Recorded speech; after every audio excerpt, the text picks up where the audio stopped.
आज की क्लास है हमारी थ्रस्ट एंड प्रेशर की। ठीक है, थ्रस्ट क्या होता है?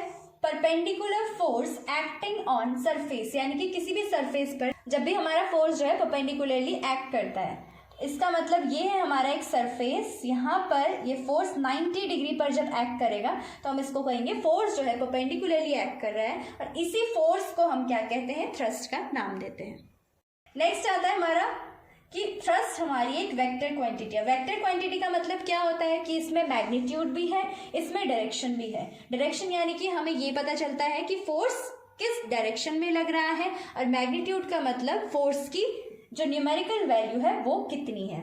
नेक्स्ट आता है हमारा यूनिट, थ्रस्ट की यूनिट। अब हम कह रहे हैं कि थ्रस्ट हमारा फोर्स है जो परपेंडिकुलरली एक्ट करता है, तो जो फोर्स की यूनिट होगी वही हमारी थ्रस्ट की यूनिट होगी, जो है न्यूटन, जिसको हम कैपिटल एन से डिनोट करते हैं।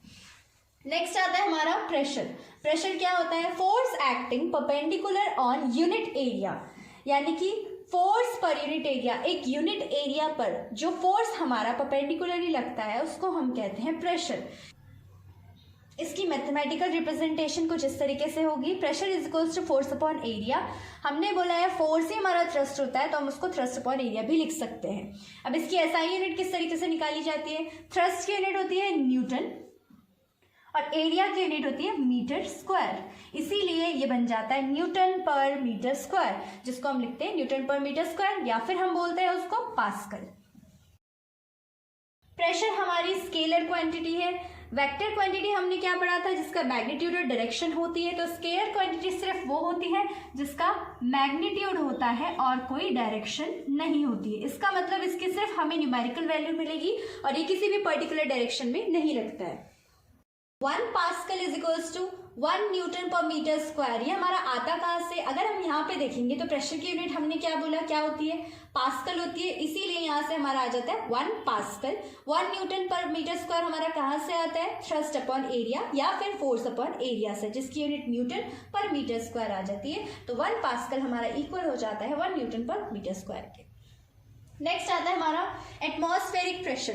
एटमॉस्फेरिक प्रेशर क्या होता है? जैसे कि नाम से पता लग रहा है, एटमॉस्फेयर में जितनी भी गैसेस होती हैं वो कुछ ना कुछ प्रेशर एक्सर्ट करती हैं किसी ना किसी बॉडी पे। ठीक है, तो वो जो प्रेशर होता है उस प्रेशर को हम क्या नाम देते हैं? एटमॉस्फेरिक प्रेशर का नाम देते हैं, जो कि एटमॉस्फेरिक गैसेस के द्वारा लगाया जाता है।